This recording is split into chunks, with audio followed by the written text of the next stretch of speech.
দিয়ে আজ আমি একটা চাটনি তৈরি করব, আমের প্লাস্টিক চাটনি। তার জন্য আমি আমটাকে আগে ছাল ছাড়িয়ে একটা গ্রেটারের সাহায্যে গ্রেট করে নেব। আমটাকে আমি ছাল ছাড়িয়ে নিচ্ছি।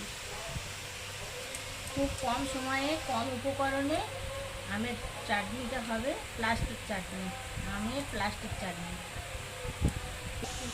আমের ছালটা আমি ছাড়িয়ে নিয়েছি। এবারে এইরকম একটা গ্রেটারের সাহায্যে আমটাকে আমি গ্রেট করে নেব।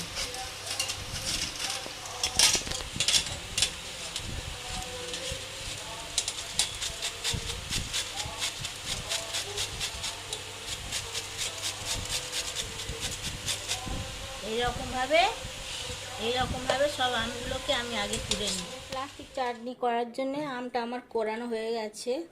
আর লাগছে চিনি 1 বাটি আর 3টে এলাচ থেঁতে আমি দিয়ে দিয়েছি। আর কোনো উপকরণ লাগবে না। খুব কম সময়ে কম উপকরণেই চাটনিটা তৈরি হয়ে যাবে। যদিও আমটা একটু কালার এসে গেছে, কাঁচা নেই, তবুও ভালো হবে।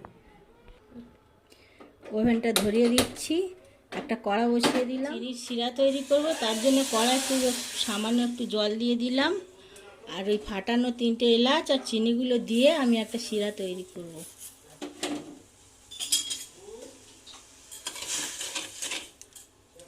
একটু ফুটুক, তারপরে আমি দেখাচ্ছি।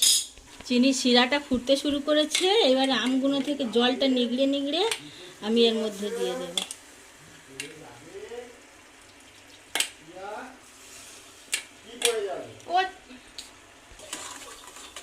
এরকমভাবে ফুটবে। ফুটতে ফুটতে ফুটতে ফুটতে জলটা মরে গেলে আমটাও সিদ্ধ হয়ে যাবে।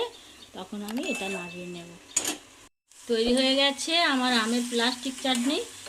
খুব কম সময়ে কম উপকরণে আমি গ্যাসটা অফ করে দিলাম। এবার আমি নামিয়ে নিচ্ছি।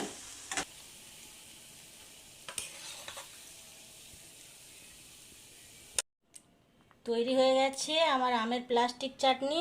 খুব অল্প সময়ে খুব কম উপকরণে লুচি, পরোটা, রুটি সব কিছুতেই ভালো লাগবে। এরকমভাবে একবার বানিয়ে খাবেন। প্লিজ আমার চ্যানেলটা সাবস্ক্রাইব করবেন।